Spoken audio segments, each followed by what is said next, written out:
Black siblings run farm discover priceless artifact underground. The shovel struck something hard, producing a dull metallic sound that echoed through the early morning air. Marcus froze, his breath visible in the cold dawn light. This wasn't stone, not a root either. "Zara," he called out, his voice carrying across the dew-covered fields. "Come here, quick!" His sister appeared at the edge of the field, wiping soil from her work-worn hands. At 32, Zora Davis carried herself with the quiet dignity of someone who had weathered storms both literal and metaphorical. She approached cautiously, recognizing something unusual in her younger brother's tone. "What is it?" she asked, kneeling beside the small pit Marcus had dug. "I don't know," Marcus replied, carefully brushing away more soil. "But it doesn't belong here." As more dirt fell away, gleaming metal began to emerge, intricate patterns catching the first rays of sunlight. Both siblings stared in silence at what was clearly a man-made object, buried 3 feet below their family's farmland. "Do we keep digging?" Marcus whispered. Zora's hand trembled slightly as she reached toward the object, then stopped. "This land has been in our family for 4 generations, Marcus. If there's something here, it belongs to us. But—" she hesitated, her eyes meeting his. "What if it belongs to someone else? What if it changes everything?"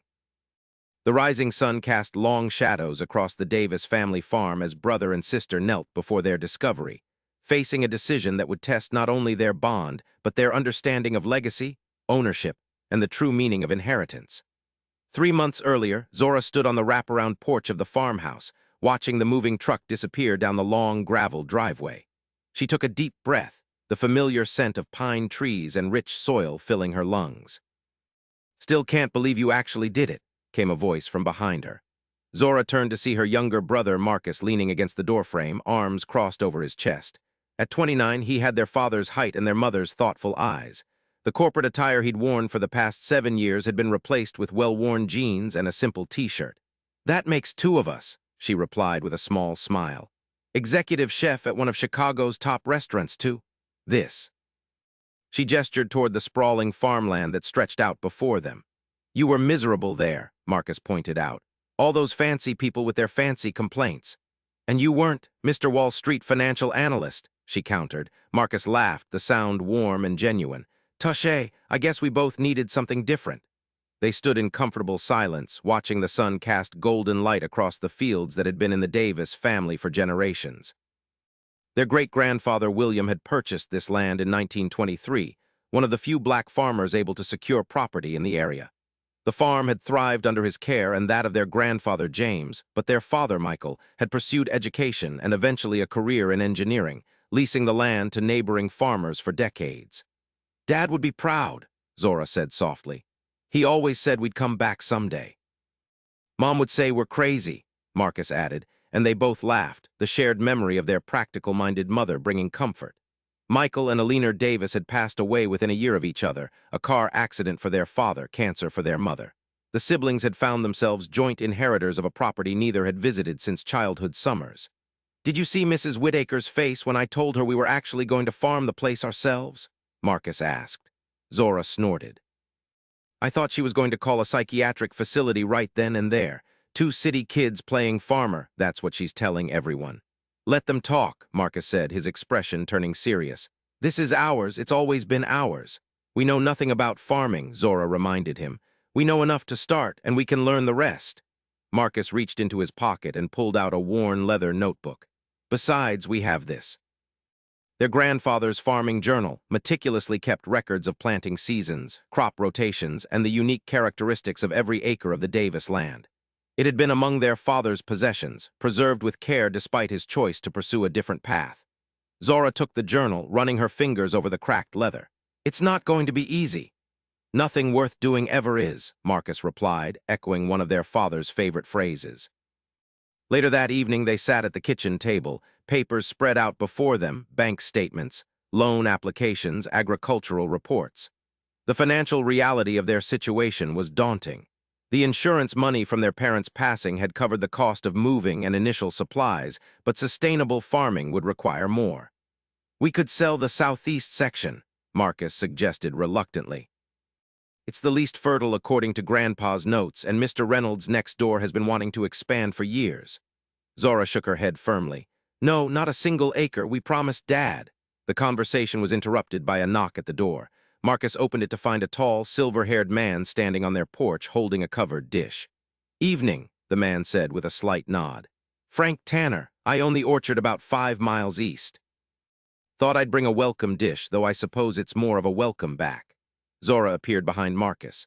"Mr. Tanner, I remember you from when we were kids. You used to bring the best apple cider to the Harvest Festival."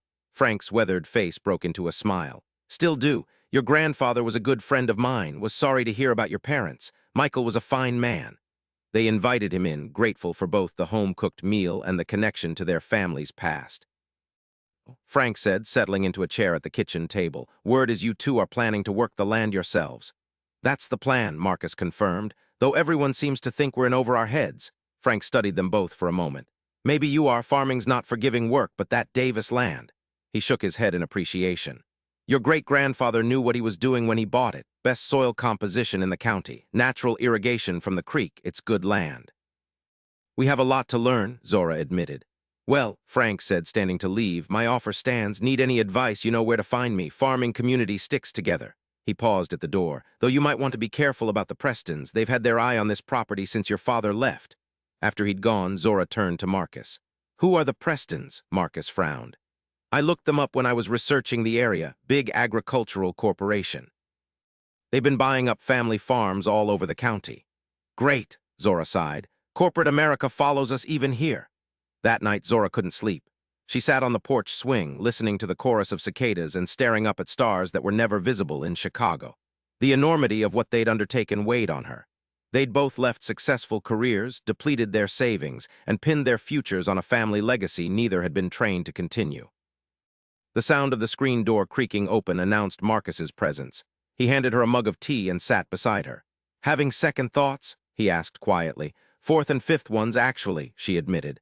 "But then I remember how it felt cooking those overpriced meals for people who didn't even taste them, just another experience to post online." She took a sip of tea. "At least here we're creating something real." "Something that's ours," Marcus added. "Do you remember that summer when the creek flooded?" Zora asked suddenly. "Dad drove all night to get here. We were so little, but he had us all filling sandbags." Marcus nodded. "I remember his hands. They were bleeding from the rough burlap, but he wouldn't stop. He kept saying, 'This land feeds people.'" They finished together. "We can do this," Marcus said firmly. "It won't be easy, but we can do it."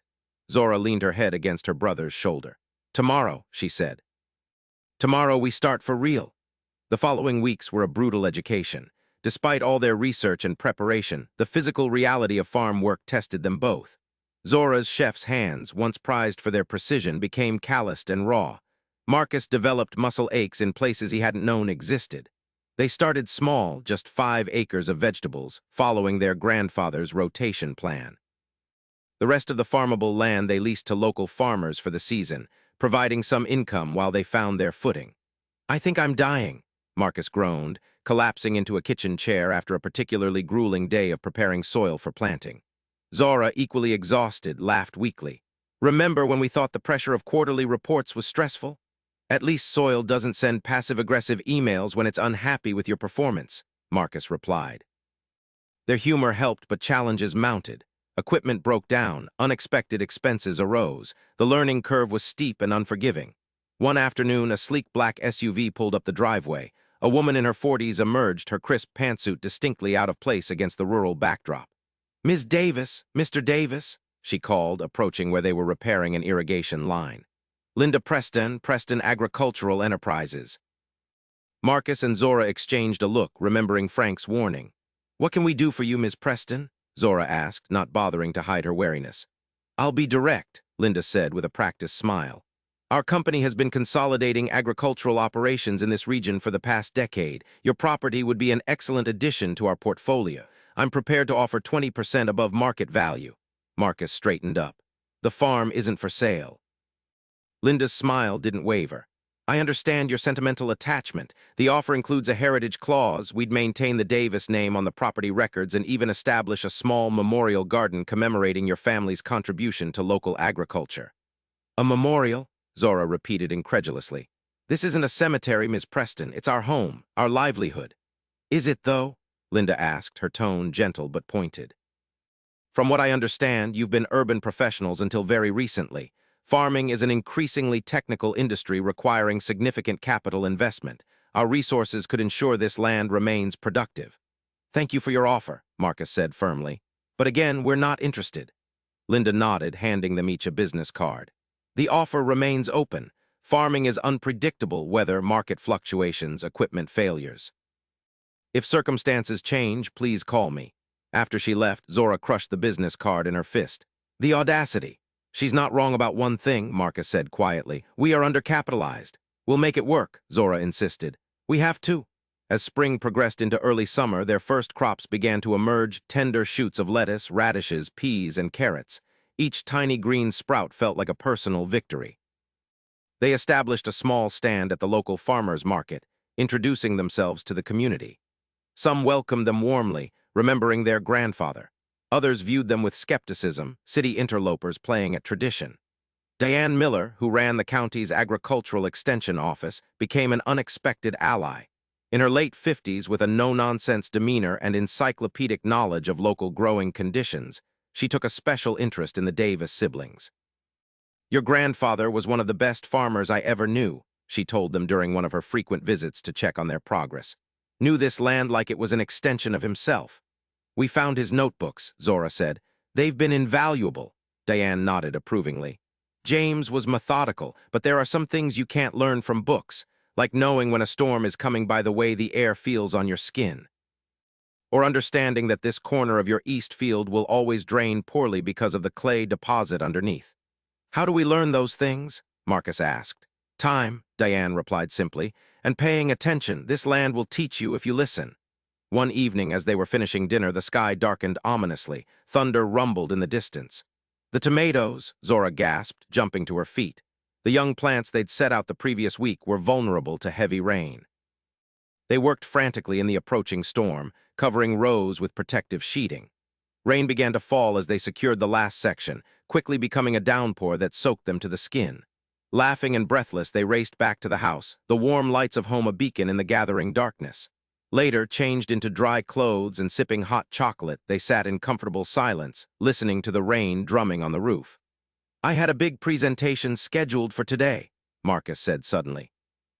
Back at the firm, annual projections for the Sullivan account. Zora looked at him thoughtfully. Do you miss it? Parts of it, he admitted. The certainty, the clear metrics of success and failure. He gestured toward the window where lightning occasionally illuminated their fields. Out there, so much is beyond our control. But that's what makes the successes sweeter, Zora replied. When that first radish broke through the soil. I've created complex 9-course tasting menus that didn't give me that feeling. Marcus nodded slowly. It's just different. I keep waiting for it to feel like we made a mistake. And does it? He considered this, then smiled. No, not yet anyway. Then we keep going, Zora said simply. As they settled into farm life, a routine emerged. Mornings began before dawn. Weekends ceased to have meaning. Every day brought new work, new challenges, new lessons. Their presence at the farmers' market became a fixture. Zora's culinary background proved an unexpected asset. She provided cooking suggestions for their produce that delighted customers. Marcus's financial acumen helped them navigate the business side, establishing relationships with several local restaurants interested in farm-to-table ingredients. But financial pressures remained. A sudden blight threatened their tomato crop, requiring expensive treatment. The ancient tractor broke down completely, necessitating costly repairs they hadn't budgeted for. We need to expand, Marcus declared one evening, spreading maps of their property across the kitchen table. There's a section on the north side that Grandpa's notes say is perfect for berries. High-value crop, good return on investment. That's the section we'd need to clear, Zora reminded him. Those old oak trees have been there since before Great-Grandpa bought the place. It's 5 acres, Zora. 5 acres that could make the difference between making it and not. They argued late into the night, Zora advocating for patience and gradual growth, Marcus pushing for the more aggressive approach. This isn't corporate America, Zora finally snapped. We can't just clear-cut our way to quarterly profits. Marcus's expression hardened. And we can't sustain ourselves on idealism either. Those trees are assets we're not utilizing. They went to bed angry that night, the first serious rift since beginning their venture together. The next morning, Marcus rose early and headed straight for the disputed north section. Standing among the ancient oaks, he tried to see them as obstacles to progress, numbers on a balance sheet. But in the early morning light with birdsong filling the air, he found he couldn't. Zora found him there an hour later, sitting on a fallen log. I couldn't do it, he said without looking up. Couldn't even mark them for cutting. She sat beside him. I'm sorry about last night. I know you're just trying to make this work. No, you were right, Marcus replied. We didn't leave the city to recreate the same pressures here. There has to be a middle way. Together, they developed a compromise. They would clear some of the underbrush between the trees and establish a specialty mushroom growing operation that would thrive in the partial shade. It would require less initial investment and preserve the old-growth trees. As summer progressed, they settled into a rhythm, their bodies adapting to the physical demands, their minds to the constant problem-solving required. The siblings who had once navigated high-pressure urban careers now discussed soil pH levels over breakfast and compared weather forecasts with the intensity they'd once reserved for market trends. Their first season wasn't wildly profitable, but they were surviving. Local chefs began specifically requesting Davis produce, praising its exceptional flavor. Their stand at the farmers' market consistently sold out.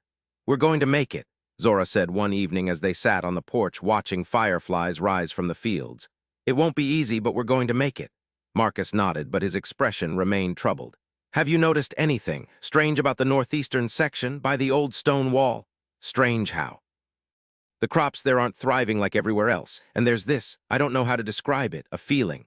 Zora laughed. A feeling? Who are you and what have you done with my data-driven brother? Marcus smiled ruefully. I know, but I've been checking the soil composition, light exposure, moisture levels, everything's comparable to our other sections, yet nothing grows right there. What does Grandpa's journal say? Marcus frowned. That's just it. There's a gap in his notes about that specific area. I thought it was just missing pages, but now I'm wondering if it was deliberate. You think he was hiding something? I don't know, but tomorrow I'm going to dig a bit, see if there's something under the surface affecting growth. Zora shrugged. Can't hurt to check, but maybe it's just one of those farm mysteries Diane mentioned. Not everything has a logical explanation. The next morning, Marcus began his investigation, starting with simple soil tests before gradually digging deeper. That's when his shovel struck metal, producing the sound that would change everything. It looks like a box, Zora whispered as they carefully uncovered more of the object.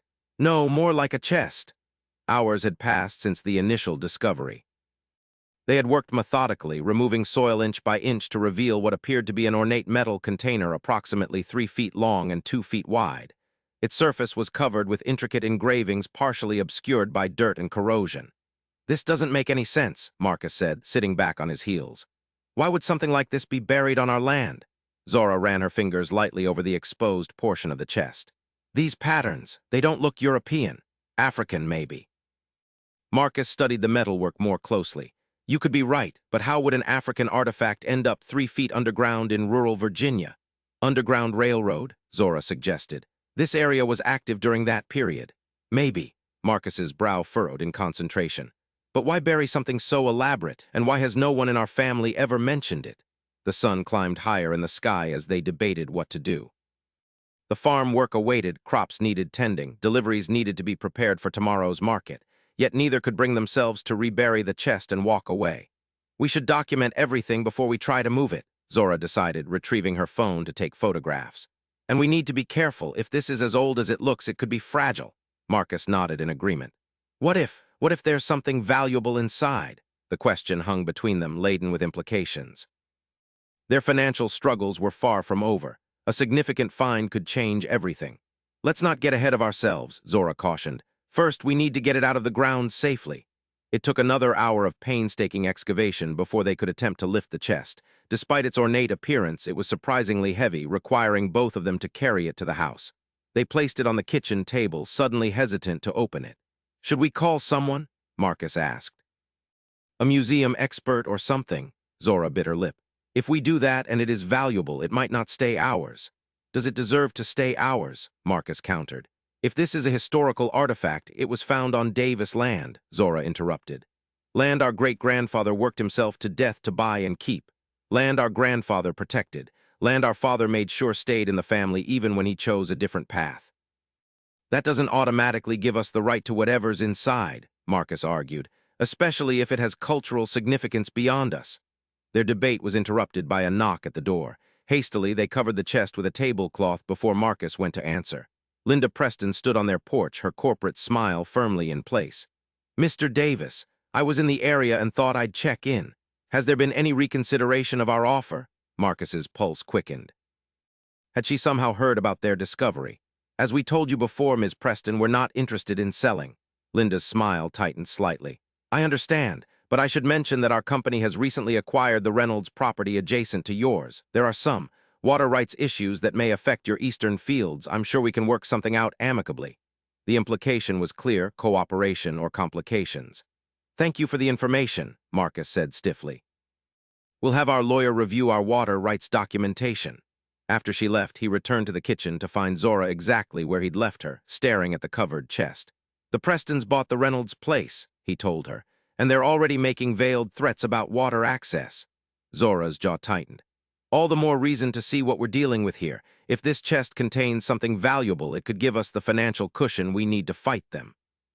With newfound resolve, they carefully cleaned the chest's surface, revealing more of the intricate designs. Definitely African in origin, they agreed, possibly West African based on the pattern motifs. The lock mechanism was surprisingly intact. After several attempts with various tools, they managed to open it, both holding their breath as the lid creaked upward. Inside, wrapped in deteriorating cloth, lay several items: a carved wooden figure of a woman with a child on her back, metal jewelry including bracelets and necklaces with similar design patterns as the chest, and most significantly, a leather-bound journal far older than their grandfather's farming notes. With trembling hands, Zora carefully opened the journal. The pages were fragile, the handwriting faded but legible. As she began to read aloud, they realized they were looking at the personal diary of a man named Solomon, dating from 1851. I leave this record so truth may survive when I cannot, Zora read, her voice hushed with reverence. These treasures I carried from my homeland, across the great water, through bondage and into freedom. They are not mere possessions but the soul of a people, the memory of kings and queens forgotten on these shores. Marcus and Zora exchanged stunned looks. He was enslaved, Marcus whispered. Brought from Africa. Zora continued reading, piecing together Solomon's extraordinary story. He had been born in a West African kingdom, the son of an artisan who crafted metal goods for royalty. Captured and enslaved as a young man, he had managed to hide several royal artifacts entrusted to him. After gaining his freedom through the Underground Railroad, he had settled in the area, burying the treasures for safekeeping. The final entries revealed the most shocking connection. My daughter has married William Davis, a free man of strong character, Zora read, her voice catching. I have not told them of the treasure, for knowledge brings danger in these uncertain times. Perhaps their children's children will live in a world where our royal heritage can be celebrated rather than despised or stolen. Silence filled the kitchen as the implications sank in. William Davis, Marcus finally said, our great-grandfather. Solomon was our great-great-grandfather, Zora added, awe in her voice. This chest belonged to our ancestor. These are literally our family treasures. But that means... Marcus began, looking at the artifacts with new understanding. These could be historically priceless, not just financially valuable, but culturally significant to an entire lineage, our lineage. The weight of responsibility settled over them. What had begun as a simple farming challenge had evolved into something far more complex, a question of heritage, history, and ethical obligation. We need to learn more, Zora decided, before we do anything else. They spent the evening carefully photographing each item and researching online. The metalwork patterns matched those of the Ashanti Kingdom in present-day Ghana. The wooden figure appeared to be a fertility symbol of significant cultural importance. They found academic papers discussing the looting of African royal treasures during the colonial period, with many significant artifacts still missing from their countries of origin. These should be in a museum, Marcus said eventually. But which museum? An American one? Or should they be returned to Ghana? They're part of our family history too, Zora countered. Our connection to a past we never knew we had. Neither slept well that night, the implications of their discovery too momentous for easy resolution. The next morning brought another complication. Frank Tanner arrived, concern evident on his weathered face. Thought you should know, he said without preamble.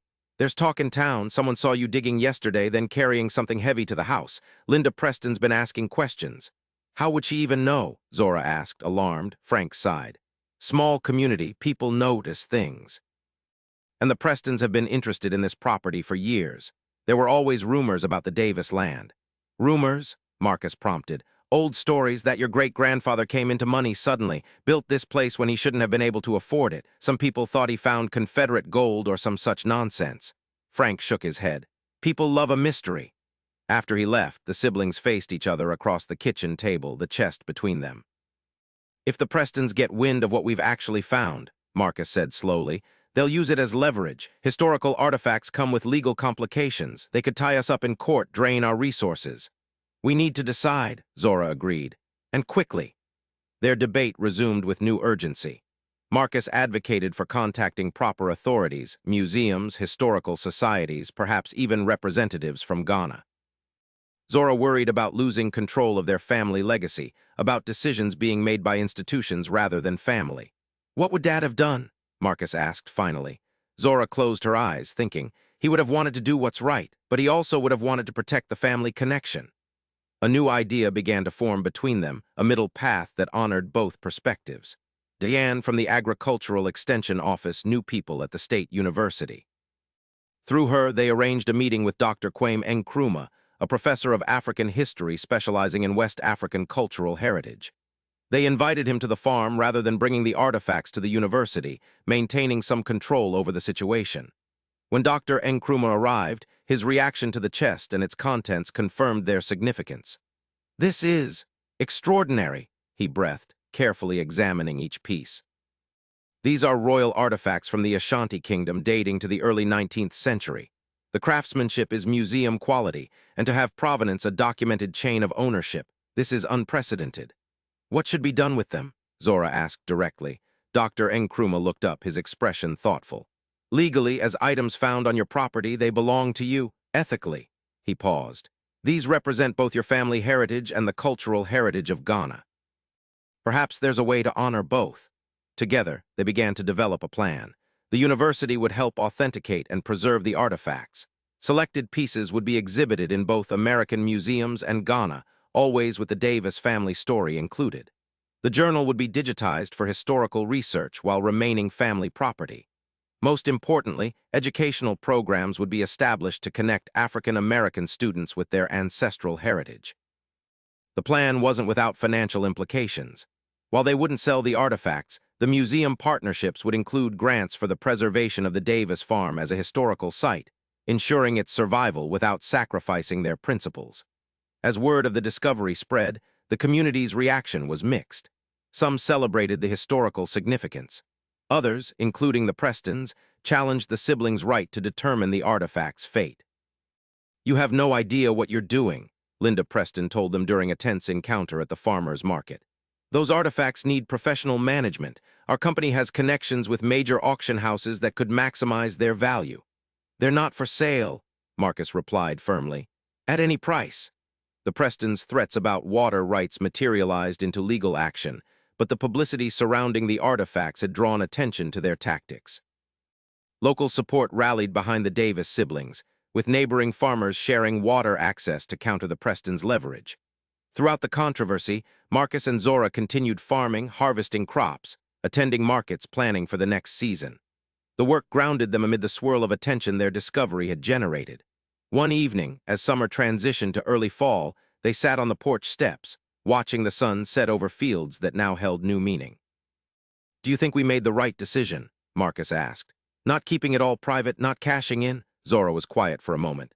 "I think we found a way to honor everyone who came before us. Solomon, who saved these pieces of his heritage, great-grandpa William, who built this farm, Grandpa James, who maintained it, Dad, who made sure it stayed in the family even when he chose another path. And us?" Marcus asked softly. "What are we adding to the legacy?" "Connection," Zora replied. "We're connecting the past to the future. The artifacts don't belong locked away in our house or sold to the highest bidder. They belong in the world, telling their story, our story." Marcus nodded slowly. "I keep thinking about what Solomon wrote, about hoping his children's children would live in a world where their heritage could be celebrated. Maybe we're helping create that world." The farmhouse behind them had become more than just their home. It was now also a small heritage center, where local schoolchildren and visitors could learn about the intersection of African, African American, and agricultural history. The farm itself was thriving, with plans for expansion guided by both innovation and respect for tradition. "We still have a lot to learn about farming," Zora acknowledged with a smile. "And a lot to learn about our own history," Marcus added. "But we have time."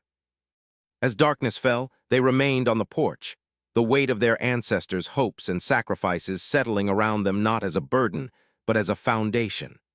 The treasure they had discovered wasn't just the artifacts from the chest, but the knowledge that their connection to this land ran deeper and reached further than they had ever imagined.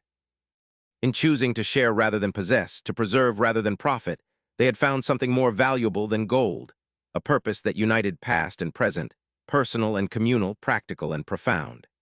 The Davis farm would continue to feed people, just as their father had insisted. But now it would nourish not just bodies, but minds and spirits as well, cultivating understanding alongside crops, growing reconciliation alongside vegetables, harvesting wisdom alongside produce. And that, they both agreed, was a legacy worth tending. Subscribe to Priceless to hear more tales of moral complexity and discover how ordinary moments can reveal extraordinary truths, Zora would have said, looking directly into the camera if this were indeed a video rather than their lived experience. Share in the comments your thoughts on heritage and responsibility, Marcus might have added. But in the reality of their farm, their words remained private, their questions personal. As night deepened around them, the siblings Davis sat in companionable silence. Two city professionals turned farmers turned custodians of history, finding their place in a story much larger than themselves. The story of land and legacy, of treasure both buried and revealed, of choices that define not just a season but generations to come. Tomorrow, Zora said finally, echoing her words from their first night on the farm, we start again. And they did, every day.